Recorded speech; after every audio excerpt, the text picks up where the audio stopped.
Hello guys, welcome to third part. Yercaud bus ஸ்டாண்டுக்கு வந்திருக்கோம். இதுக்கப்புறம் நம்ம லேக்குக்கு போக போகிறோம். ஏன்னா அங்கேருந்து தான் ஏற்காடோட டூரிஸ்ட் பிளேஸ் எல்லாமே நம்ம ஆக்சஸ் பண்ண முடியும். நீங்கள் சப்போஸ் பார்த்தீங்கன்னா ஏற்காடு போட் ஹவுஸில் நீங்கள் இறங்கிடுங்க. ஏற்காடு லேக்குன்னு சொல்லுவாங்க, அந்த ஸ்டாப்பிங்கில் நீங்கள் இறங்கிடுங்க. நான் எதுக்காக வந்தேன்னா ஏற்காடு பஸ் ஸ்டாண்ட்லேருந்து உங்களுக்கு ட்ராவல் கண்டினியூ பண்ணும் அண்ட் போன பாட்டு பஸ் ஸ்டாண்டில் என் பண்ணும் அப்படின்ற ஒரே காரணத்துக்காக தான் நான் பஸ் ஸ்டாண்ட் வந்தேங்க. இப்போ இங்கேருந்து 1.3 கிலோமீட்டர்ஸுங்க போட் ஹவுஸ் ஆர் லேக் அப்படின்றது. ஸோ அங்கே போய்ட்டு உங்களுக்கு கண்டினியூ பண்ணுறேன். அண்ட் கிளைமேட் பற்றி உங்களுக்கு நான் அப்டேட் பண்ணிடுறேன். மேலே பாருங்கள், பல்ல இழிக்கிற மாதிரி வெயில் அடிக்குது. பட் என்ன சொல்கிறது, நம்பவே முடியல. ஒரு ஏசி முன்னாடி இருந்தால் எப்படி இருக்குமோ அந்த அளவுக்கு சில்னஸ் இருக்குது. ஸோ ஏற்காடு வந்தோடனே நமக்கு முகத்தில் புன்னகையை கொடுத்துருச்சுங்க. இப்போ நம்ம பஸ் ஸ்டாண்ட்லேருந்து போட் ஹவுஸ்க்கு நடந்து போயிட்டுருக்கோம். ஸோ இந்த கேப்பில் ஒரு சின்ன கம்பேரிசன் பார்த்துடலாங்களா? Yercaud versus Kodaikanal versus Ooty. இது எதை வச்சு கம்பேர் பண்ண போகிறேன் அப்படின்னு சொல்லிட்டு பார்த்தீங்கன்னா, ஹைட்டை வச்சு தாங்க. ஊட்டி அண்ட் கொடைக்கானல்னு பார்க்கும்போது ஆவரேஜாக 2222 மீட்டர்ஸுங்க. ஆனால் நம்ம ஏற்காடு வந்து 1515 மீட்டர்ஸுங்க, 1151 மீட்டர்ஸு. ஸோ எந்த அளவுக்கு ஆல்டிடியூட் ஹையாக இருக்கும் அந்த அளவுக்கு கிளைமேட்ன்றது சில்லாக இருக்குங்க. இங்கே 1500 இருந்தாலும் அல்ட்டியான கிளைமேட்டாக தாங்க இருக்குது இன்னைக்கு. சரி, ஓகே, இப்போ நம்மளோட ஜேர்னியை கண்டினியூ பண்ணலாம். இப்போ தான் ஸ்டார்ட் பண்ணியிருக்கோம். ஒரு 1 கிலோமீட்டர் இருக்கும்னு நினைக்கிறேன். கைஸ், வர வழியிலே நான் இந்த இதை பார்த்தேன், பெயிண்ட் பால் ஏற்காடு அப்படின்னு சொல்லிட்டு. பப்ஜி கேம் மாதிரி நம்ம ஃப்ரெண்ட்ஸ் கூட சேர்ந்து விளையாடிக்கலாமா. ஒரு 5 மினிட்ஸ் தாங்க நடந்து வந்திருப்போம். அதுக்குள்ளே நமக்கு ஃப்ரண்ட்டில் போட் ஹவுஸ்ன்றது தெரியுது. ஸோ அங்கே நம்ம போனால் போதுங்க. I think this is lake பார்க்குங்க. இங்கே போட்டிங் போகிறாங்க. நமக்கு டைம் இருந்தால் போட்டிங் போகலாங்க. நான் ஆல்ரெடி ஊட்டிலே போட்டிங் போகல.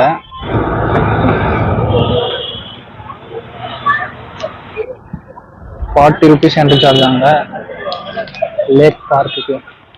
அண்ணா பார்க்குங்க ஃப்ரண்ட்ல. அண்ணா பார்க்குக்கு ஆப்போசிட்ல அப்படியே லேக் பார்க்கு.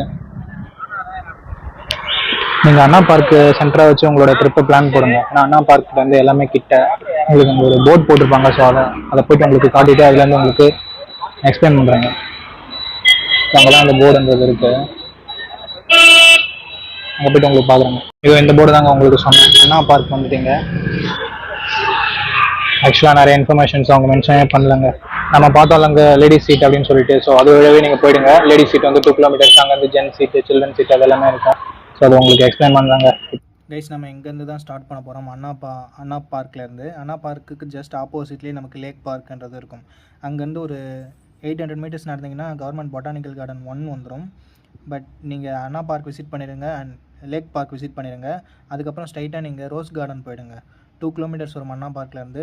அந்த ரோஸ் கார்டன் போயிட்டு நீங்கள் அங்கே கொஞ்சம் நேரம் டைம் ஸ்பெண்ட் பண்ணிவிட்டு அங்கேருந்து ஒரு 0.5 கிலோமீட்டர்ஸ் தான், அதாவது 500 மீட்டர்ஸ் தான் வரும் லேடி சீட் வியூ பாயிண்ட்டு.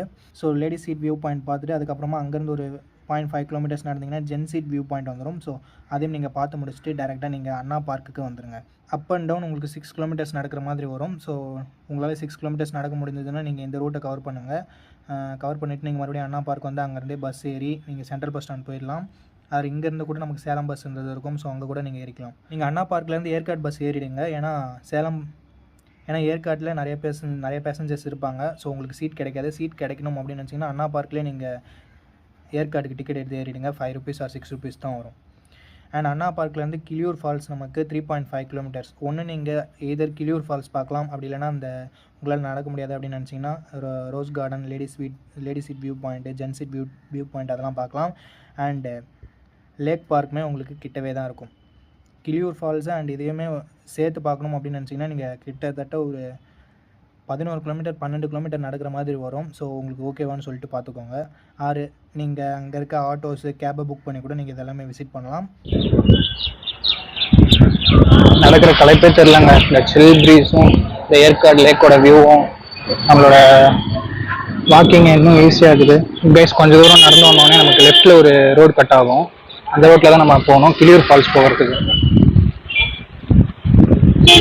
இதுக்கு அங்கேயே மென்ஷன் பண்ணியிருக்காங்க பாருங்கள், கிளியூர் ஃபால்ஸ், கிளியூர் நீர்வீழ்ச்சி அப்படின்னு சொல்லிட்டு. சொந்த ரோட்டில் தான் இப்போ நம்ம போக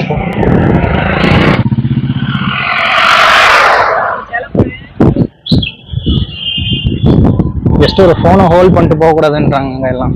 பாப்பி ஹில்ஸ் அட்வென்ச்சர் பார்க் அப்படின்னு சொல்லிட்டு ஒரு அட்வென்ச்சர் பார்க்குங்க. இதில் உங்களுக்கு நிறைய ஆக்டிவிட்டி இருக்குங்க. வேணும்னா ட்ரை பண்ணி பாருங்கள்.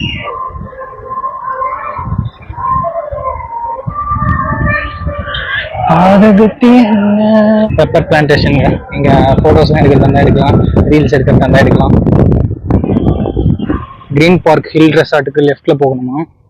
ஐ திங்க் கிளியூருக்கு இப்படி தான் போகணும்னு நினைக்கிறேன். வேற மாதிரி இருக்குங்க லேண்ட்ஸ்கேப்பு. ஒரு வாட்டர் ஃபால் மாதிரி வருது. ஸோ இது ஒரு சின்ன சைனுங்க. கிளியூர் ஃபால்ஸில் தண்ணி வரும் அப்படின்றதுக்கான ஒரு சின்ன சைன். நிறைய யூடியூபர்ஸ் அவங்களுக்கு ட்ராவல் பண்ணுவாங்க. பட் அந்த ட்ராவலை எப்படி பிளான் பண்ண அப்படின்னு சொல்ல மாட்டாங்க. நான் கூட சொன்னதில்லை. இப்போது நெக்ஸ்ட்டு அவங்களுக்கு காஷ்மீர் எப்படி பட்ஜெட்டில் போகிறது அப்படின்னு சொல்லிட்டு போகிறாங்க. நான் காஷ்மீர் போக வேண்டியதுங்க. வீட்டில் எல்லாரும் வேலைக்கு டைம் பண்ண சொல்லிட்டாங்க. காஷ்மீர் போக வேண்டியது, பட் வீட்டில் கம்பல் பண்ணுறாங்க ஒர்க்குக்கு ஜாயின் பண்ண சொல்லி. ஒர்க்குக்கு போனால் எவங்க 10 நாள் லீவ் தருவாங்க. 10 நாள் அவங்க காஷ்மீர் போய்ட்டு. ஸோ அந்த ட்ராவல் எக்ஸ்பீரியன்ஸை அவங்களுக்கு போடுறாங்க எப்படி போகிறது அப்படின்னு சொல்லிட்டாவது. ஆனால் காஷ்மீர் டு ஜம்மு ஒரு railway line project, USBRL project அப்படின்னு சொல்லிட்டு ஒரு விருப்பமான project Indian government take over பண்ணுறாங்க. அந்த ப்ராஜெக்டை பற்றி அவங்களுக்கு ஒரு வீடியோ மேக் பண்ணி போடுறாங்க. ஒவ்வொரு இந்தியனும் பார்க்க வேண்டிய வீடியோ அது. ரொம்ப ரொம்ப ரிசர்ச் பண்ணி அதை போட போகிறேன். ஸோ பாருங்கள், அந்த வீடியோ கண்டிப்பாக பாருங்கள். ஐகார்டில் தரேன். ஒன்றும் மேக் பண்ணல. கார்ஸ் பைக்ஸ் எல்லாமே இப்போ கிளியர் ஃபால்ஸ் தான் ஐ திங்க் போயிட்டு வருது. கீழே உங்களுக்கு பார்க்கிங் வந்து ஒரு 500 மீட்டர்ஸ்க்கு முன்னாடி உங்களுக்கு பார்க்கிங் இருக்குது. அதில் நீங்கள் உங்களோட வெஹிக்கிள்ஸை பார்க் பண்ணிவிட்டு கீழே ட்ரெக் பண்ணி போகலாங்க. பேஸ் இந்த லேண்ட்ஸ்கேப்பை பாருங்கள், சூப்பராக இருக்குங்க. ஆட்டோ ஃபெசிலிட்டிஸ் கூட இருக்குதுல்ல. காஃபி கைஸ், காஃபி பிளான்டேஷனு முன்னாடி பாருங்கள் கைஸ். புது புது புது ரூம்ஸ்லாம் பில்ட் பண்ணிட்டுருக்காங்க. நான் வரும்போது கையில் பாருங்கள், பிளாஸ்டிக்கை சாப்பிடுவேங்க. இல்லை அதில் விட்டுட்டு இருக்கோம், அதை சாப்பிடுறது போல். இது ரூம்ஸ் கம்மியாக இருக்குது. நிறைய டூரிஸ்டர்ஸ் வராங்க. அதனால் புதுசாக ப்ராப்பர்ட்டி மேக் பண்ணுறாங்க. அது ஓகே. பட் நேச்சுரை ஸ்பாயில் பண்ணாமல் பண்ணுறது தாங்க ரொம்ப முக்கியம். ஏன்னா எல்லா இடத்துலையும் நீங்கள் ரூமை போட்டிங்கன்னா அதுக்கப்புறம் எங்கெங்கே நேச்சுரன்றது இருக்கும். இது சொல்கிறது கிரிஞ்சாக இருக்கலாம். எல்லா எமோஷன்ஸையும் இப்போ கிரிஞ்சுன்னு தானே சொல்கிறாங்க. மேபி கிரிஞ்சாக இருக்கலாம், பட் அதுதாங்க உண்மை. நீங்களே யோசிச்சு பாருங்கள். நேச்சுரை ஸ்பாயில் பண்ணாமல் எந்த ஒரு விஷயம் பண்ணாலும் அது நல்லது தாங்க. நேச்சுரை ஸ்பாயில் பண்ணி பண்ணுறது அந்த அளவுக்கு வரவேற்கத்தக்கது அல்ல. பேஸ் கிட்டத்தட்ட ஒரு 4 கிலோமீட்டர் பக்கமாக நம்ம நடந்து வந்துட்டோம். ஃபர்ஸ்ட் சொன்ன டைலாக்லாம் இப்போ இல்லைங்க. கால் உண்மையாலுமே வலிக்குது. எவ்வளோ நேரம் தான் நடக்க முடியும் மனுஷன்? இப்போ மறுபடியும் ரிட்டர்ன் வேறு நம்ம நடந்தாகணும். பட் இது எல்லாமே நல்லது. Walking good for health.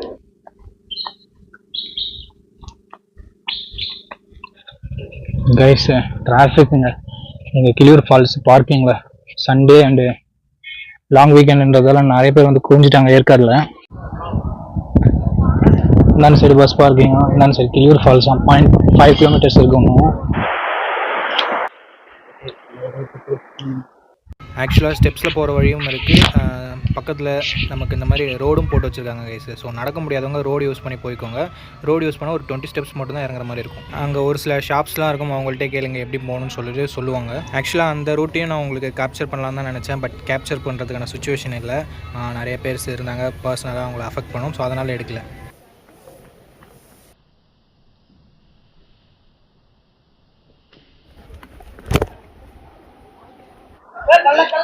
Sir எனக்கு ரோடுங்க கிளியூர் ஃபால்ஸில் ரிட்டர்ன் ஏறுறவங்களாம் தவிர்க்கிறாங்க ஏற முடியாமல். எனக்கும் இப்போ கால்லாம் டான்ஸ் ஆடுதுங்க. 5 கிலோமீட்டர் கிட்ட நடந்துடும்.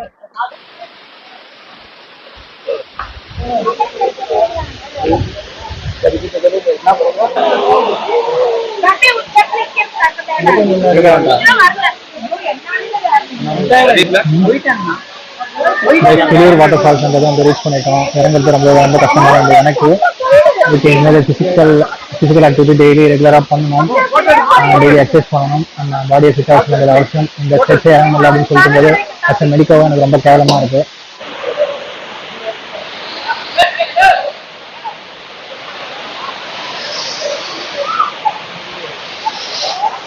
கிளியூர் ஃபால்ஸ் பார்த்துட்டோம். ஓகே, வந்ததுக்கு ஒரு நல்ல எக்ஸ்பீரியன்ஸு. பட் காலை எனக்கு இன்னும் வலிக்குது. கிளியூரில் ஏறி வந்துட்டோம். ஒரே ஸ்ட்ரெச்சில் எடுத்துங்க சார். நினச்ச மாதிரிலாம் இல்லை, சும்மா ஈஸி தான். எனக்கு இன்னமும் ஒரே ஸ்ட்ரெச்சில் 5 கிலோமீட்டர்ஸ் நடந்து வந்ததால் கால் டான்ஸ் ஆடிச்சுன்னு நினைக்கிறேன். ஏறும்போதெல்லாம் நோ ப்ரெஷர், டக்குன்னு ஏறிட்டேன். எல்லோரும் பைக்ஸ் காரில் வந்து பார்க் பண்ணிட்டு இறங்குறாங்க. அவங்களால முடியல.